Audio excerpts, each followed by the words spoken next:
Pakistan. এটি মুক্তিযুদ্ধের একটি ভিডিও ক্লিপ যা তৎকালীন পূর্ব পাকিস্তান থেকে ধারণ করে প্রসিদ্ধ একটি আন্তর্জাতিক মিডিয়ায় সম্প্রচার করা হয়েছিল। Some recruits to the Razakars are students, but many come from the militant wing of the Muslim League. এখানে যেসব রাজাকারদের দেখা যাচ্ছে তাদের কারোরই দাড়ি টুপি কিংবা পাঞ্জাবি নেই, অথচ এই লোকগুলোর কাঁধের ব্যাজে রাজাকার শব্দটি স্টিল দিয়ে খোদাই করা আছে। এই ভিডিওটি সম্প্রচার করেছে আমেরিকা ভিত্তিক আন্তর্জাতিক সংবাদ মাধ্যম এপি বা অ্যাসোসিয়েট প্রেস। মুক্তিযুদ্ধের সময় এই রাজাকারদেরকে গ্রেফতার করে ভারতে নিয়ে যাওয়া হয়েছিল। সংবাদ মাধ্যমটির প্রচারিত তথ্য অনুযায়ী 1973 সালের মে মাসের 3 তারিখে ভারতীয় কর্তৃপক্ষ তাদেরকে বাংলাদেশ সরকারের হাতে তুলে দেয়। লক্ষণীয় বিষয় হচ্ছে এখানকার একজন রাজাকারের মুখে দাড়ি কিংবা মাথায় টুপি নেই। দর্শক, এবার সাদা কালো কিছু স্থির চিত্র দেখে নেওয়া যাক। এই চিত্রগুলোতেও কোনো রাজাকারের দাড়ি টুপি বা পাঞ্জাবি নেই, বরং ইন্টারনেটে যতগুলো ছবি সচরাচর দেখা যায় তার প্রায় কোনোটির সাথেই বর্তমান টিভি সিনেমার কাল্পনিক রাজাকারদের কোনো মিল নেই।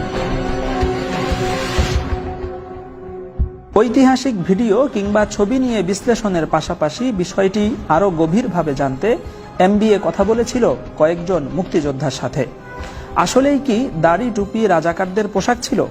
না, এটা ছিল না। এটা উদ্দেশ্যমূলকভাবে এরা করে। তখনকার ইতিহাস যদি দেখেন, দেখবেন যে রাজাকার বলতে যে ছেলেরা এরা অধিকাংশ তরুণ, যুবক নয় কেউ। দাড়ি আসবে কোত্থেকে? দাড়ি ওটার বয়সই হয় নাই তার। সুতরাং দাড়ি টুপি দিয়ে রাজাকার চিহ্নিত করা এটা একটা মিথ্যা অপলাপ ছাড়া কিছু না। বঙ্গবন্ধুর একান্ত ঘনিষ্ঠ এই আলেম মুক্তিযোদ্ধা জানালেন, বিষয়টি নিয়ে তিনি সরাসরি কথা বলেছিলেন স্বয়ং বঙ্গবন্ধুর সাথে। বঙ্গবন্ধুকে বলেছিলাম যে যদি আলিয়া মাদ্রাসা শিক্ষা বন্ধ করে দিতে চান বিরোধিতার কারণে, ঢাকা ইউনিভার্সিটি আগে বন্ধ করেন, ওখানে হেডকোয়ার্টার ছিল আলবদরদের ঢাকা ইউনিভার্সিটিতে। আলেম ওলামা সব পাকিস্তানের পক্ষে ছিলেন, বাংলাদেশের পক্ষে ছিলেন না। একটা ডাহা মিথ্যা একটা প্রচার।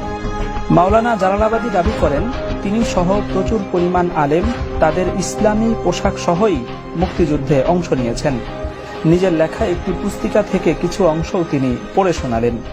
আর মুক্তিযুদ্ধ মানেই ধর্মের প্রতি বিদ্রোহ নয় যে দাড়ি টুপি বিসর্জন দিয়ে প্রগতিশীল সাজতে হবে, বরং আমার ধর্মীয় মূল্যবোধই আমাকে অন্যায়ের বিরুদ্ধে বিদ্রোহ করতে, জিহাদে ঝাঁপিয়ে পড়তে উদ্বুদ্ধ করে। গায়ে লম্বা জামা, মাথায় টুপি, মুখে দাড়ি, আর অপরদিকে হাতে একটি গ্রেনেড। এই ছিল আমার সেদিনের পরিচয়। আজও আমার সে পরিচয়ের কোনো ব্যত্যয় ঘটেনি।